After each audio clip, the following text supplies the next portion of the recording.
नमस्कार। नमस्कार। आज हम एक बहुत ही दिलचस्प विषय पर बात करने वाले हैं। श्री अरबिंदो की एक किताब है the renaissance in India and other essays on Indian culture.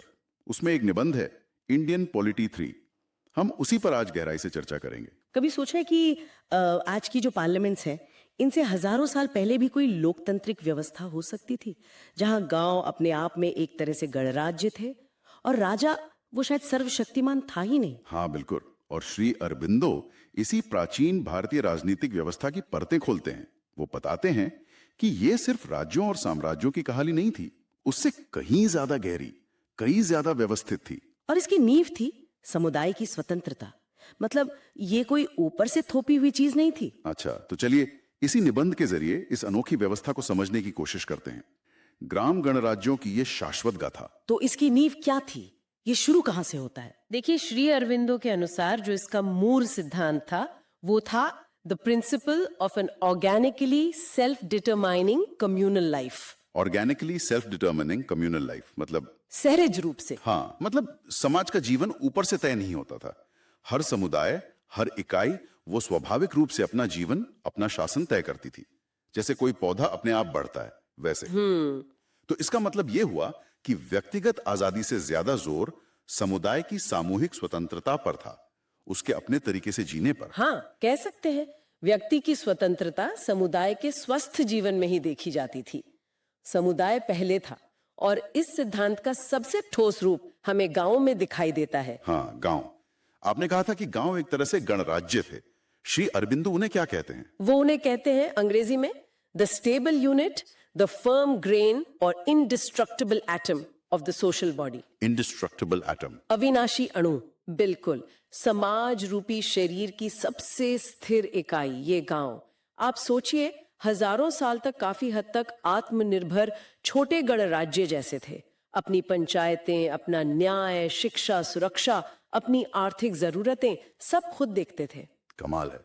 मतलब बाहर सल्तनत बदल रही हैं, हमले हो रहे हैं, लेकिन गांव की अंदरूनी व्यवस्था चल रही है। हाँ, काफी हद तक यही तो उनकी ताकत थी, उनकी स्थिरता थी। अब सवाल ये उठता है कि इतने सारे अलग अलग समुदाय, ये गांव, ये एक साथ जुड़े कैसे थे? कोई तो ढांचा होगा। हाँ बिल्कुल। यहीं पर चातुर्वर्ण की भूमिका आती है। चातुर्वर्ण, लेकिन ये शब्द सुनते ही आजकल तो विवाद खड़ा हो जाता है, जाति व्यवस्था वाली बात आ जाती है। सही कहा। और श्री अरबिंदो इस पर बहुत जोर देते हैं कि हमें इसे बाद में जो बिगड़ी हुई जन्म आधारित जाति व्यवस्था बनी उससे बिल्कुल अलग करके देखना होगा। उनके अनुसार ये मूल रूप में एक सामाजिक, आर्थिक, मनोवैज्ञानिक ढांचा था, लचीला था और सबसे जरूरी बात, no order held a monopoly. कोई एक वर्ग का एकाधिकार नहीं था। अच्छा, मतलब ज्ञान सिर्फ ब्राह्मणों का या वीरता सिर्फ क्षत्रियों की, ऐसा नहीं था? जी नहीं, संत, विचारक, योद्धा वो किसी भी वर्ग से आ सकते थे। और इसी लचीलेपन, इसी संतुलन की वजह से श्री अरबिंदो कहते हैं भारत में कभी यूरोप की तरह किसी एक वर्ग का, जैसे पादरियों का या सामंतों का, कठोर और एक तरफा राज लंबे समय तक टिक नहीं पाया। ये अलग अलग शक्तियों का एक तरह का वाइज एंड स्टेबल सिंथेसिस था, एक समझदारी भरा संतुलन। ये बहुत दिलचस्प है। अच्छा, तो फिर इस पूरी व्यवस्था में राजा कहाँ फिट होता था? उसकी क्या भूमिका थी? क्या वो सबसे ऊपर नहीं था? हाँ, ये आम धारणा है, लेकिन श्री अरबिंदो बताते हैं कि राजा महत्वपूर्ण था, पर वो अकेला मालिक या निरंकुश शासक नहीं था। सत्ता असल में 3 स्तरों पर बटी हुई थी। 3 स्तरों पर? हाँ। अच्छा, कौन से थे वो? पहला तो राजा खुद और उसकी मंत्री परिषद, और इस परिषद में ध्यान दीजिए 4 वर्णों के प्रतिनिधि होते थे, ब्राह्मण, क्षत्रिय, वैश्य, शूद्र। 4 के? हाँ, और राजा के फैसले परिषद की सहमति से होते थे। और सबसे ऊपर था धर्म। धर्म मतलब नैतिक, सामाजिक विधान, कानून। राजा भी धर्म के अधीन था, उसे ऊपर नहीं। परिषद जरूरत पड़ने पर राजा को हटा भी सकती थी। अरे, ये तो बड़ी बात है। और दूसरे 2 स्तर? दूसरा था पौरा, यानी महानगरीय सभा, राजधानी की सभा। इसमें व्यापारी संघ, शिल्पकार संघ, ऐसे समूहों के प्रतिनिधि होते थे।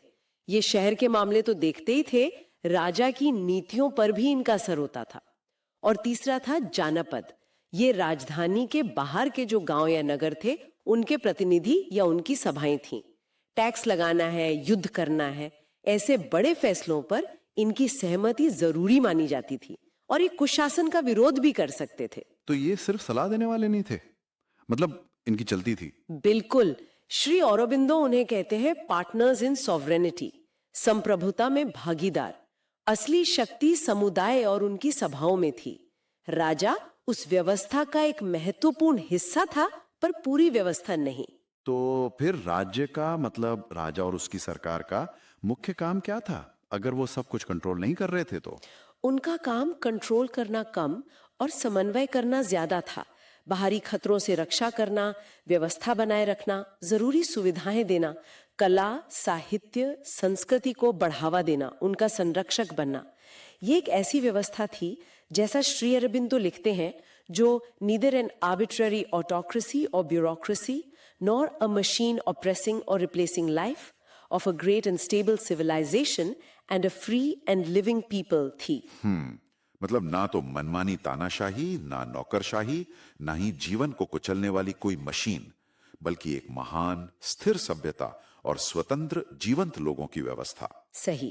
ये सुनने में तो बहुत ही आदर्श लगता है। अगर ये व्यवस्था इतनी अच्छी, इतनी स्थिर थी, तो फिर इसका पतन क्यों हुआ, खत्म कैसे हो गई है? हाँ, ये सवाल जरूर उठता है।